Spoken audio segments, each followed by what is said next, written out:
Hydrocarbon என்ற பெயரில் கதிராமங்கலத்தில் ONGC company விவசாயத்தை பாழ்படுத்துவதை கண்டித்து தமிழக மக்கள் ஜனநாயக கட்சி சார்பில் காலை 12 மணி அளவில் கும்பகோணம் மீன் மார்க்கெட்டிலிருந்து நூற்றுக்கணக்கான தொண்டர்களுடன் கதிராமங்கலத்தை நோக்கி நடைபயணம் மேற்கொள்ளப்பட்டது.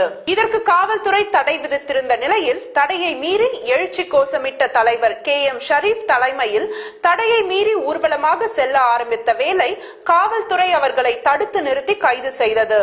நூற்றுக்கணக்கான ஆண்களும் பெண்களும் இதில் கைது செய்யப்பட்டனர். நடைப்பயணத்தில் விடுதலை தமிழ் புலிகள் கட்சி தலைவர் குடந்தை அரசன், தமிழ்நாடு மக்கள் விடுதலை கட்சி தலைவர் பாண்டியன், ஆதி திராவிடர் துணைத் தலைவர் வெற்றி செல்வன், AKN ஷாஜஹான், இணையதள பொறுப்பாளர் ஷரீப் ராசிக், இளைஞரணி செயலாளர் சபி அகமது, மாவட்ட நிர்வாகிகள் யாசின், பாலு, இப்ராஹிம், பண்டு ஜாஃபர், தஞ்சை மாவட்டம் துணை செயலாளர் ஆதில், தஞ்சை மாவட்ட பொருளாளர் பிரபு, யூசுப் ராஜா மற்றும் பலர் பங்கேற்றனர்.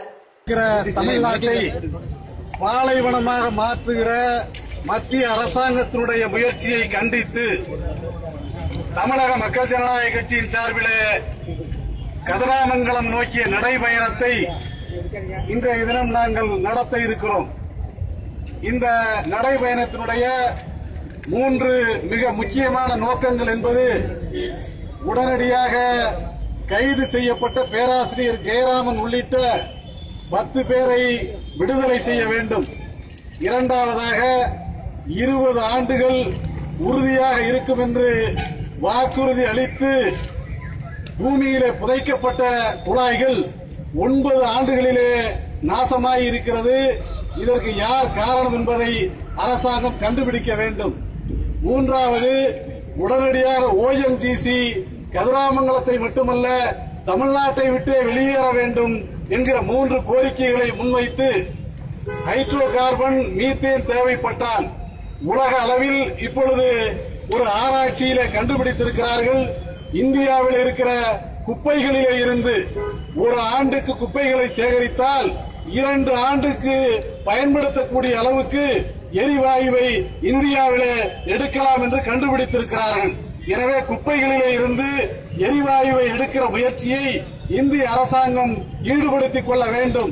அதை விட்டுவிட்டு தமிழ்நாடுதான் சோலைவனமாக இருக்கிறது, அதை பாலைவனமாக மாற்றுவோம் என்கிற முயற்சியை ஒருபோதும் ஈடுபடக்கூடாது. இதை தமிழக மக்கள் மிக வன்மையாக கண்டிக்கிறோம்.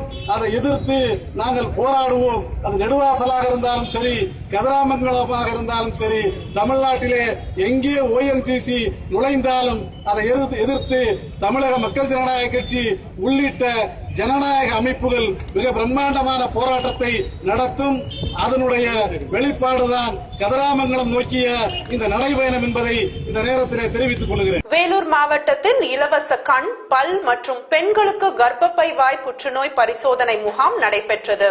வேலூர் மாவட்டம் காட்பாடி தாலுகா லத்தேரி ஊராட்சியில் ராமகிருஷ்ணா மெட்ரிக் பள்ளியில் வேலூர் மாவட்டம் பார்வை இழப்பு தடுப்பு சங்கம், வேலூர் CMC கண் மருத்துவமனை, ரூசா மருத்துவமனை இணைந்து நடத்தும் இலவச கண், பல் மற்றும் பெண்களுக்கு கர்ப்பப்பை வாய் புற்றுநோய் பரிசோதனை முகாம் நடைபெற்றது. இதில் ஏராளமான பொதுமக்கள் கலந்து கொண்டனர். இந்நிகழ்ச்சிக்கு T. நடராஜன் தலைமை தாங்கினார். K. ருத்ரன் முன்னிலை வகித்தார். KC முரளி வரவேற்புரை வழங்கினார்.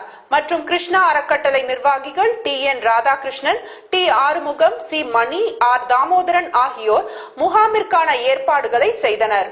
இம்முகாமில் கண்ணில் புரை உள்ளவர்களை தேர்வு செய்து அவர்களை வேலூர் ஆரணி சாலையில் உள்ள CMC கண் மருத்துவமனைக்கு முகாம் அன்றே பஸ் மூலம் அழைத்து சென்று கண் அறுவை சிகிச்சைக்கு சேர்த்துக் கொள்ளப்படுவார்கள். மேலும் அறுவை சிகிச்சை செய்து கொள்பவர்களுக்கு உணவு, மருந்து, மாத்திரைகள் இலவசமாக அளிக்கப்படுகிறது. கண்ணதாசன் உட்படிமன்றமும் சேர்ந்து பார்வை தடுப்பு முகாம் நடத்துகின்றோம். இதில் ரோஷாவும் CMC கண் மருத்துவமனையும் மருத்துவம் அளித்துக் கொண்டிருக்கிறார்கள். இதில் திரளான மக்கள் கலந்து கொண்டு பயனடைகின்றார்கள். அறக்கட்டளை என்னவா இருக்கீங்க? அறக்கட்டளை கௌரவ தலைவர். இது எத்தனை வருஷமா பண்ணிட்டு இருக்கீங்க? எத்தனை வருஷமா பண்ணிட்டு இருக்கீங்க? இது ரெண்டாவது 3வது இந்த கேம்ப் தான். இது ஃபர்ஸ்ட் வருஷம் முதல் முறையாக. எவ்வளோ பேர் கலந்து இருக்காங்க? இது வரைக்கும் 100 தாண்டி இருக்கு. மத்தியானத்துக்குள்ள ஏறக்குறைய ஒரு 200-250 பேர். 2016 ஆண்டு அறிவிக்கையின் அடிப்படையில் 2500 உதவி மருத்துவ அதிகாரி பணியிடங்களுக்காக ஜூலை 5 முதல் 18 வரை நடைபெறும் சான்றிதழ் சரிபார்ப்பிற்கு இடைக்கால தடை விதித்து உயர்நீதிமன்ற மதுரை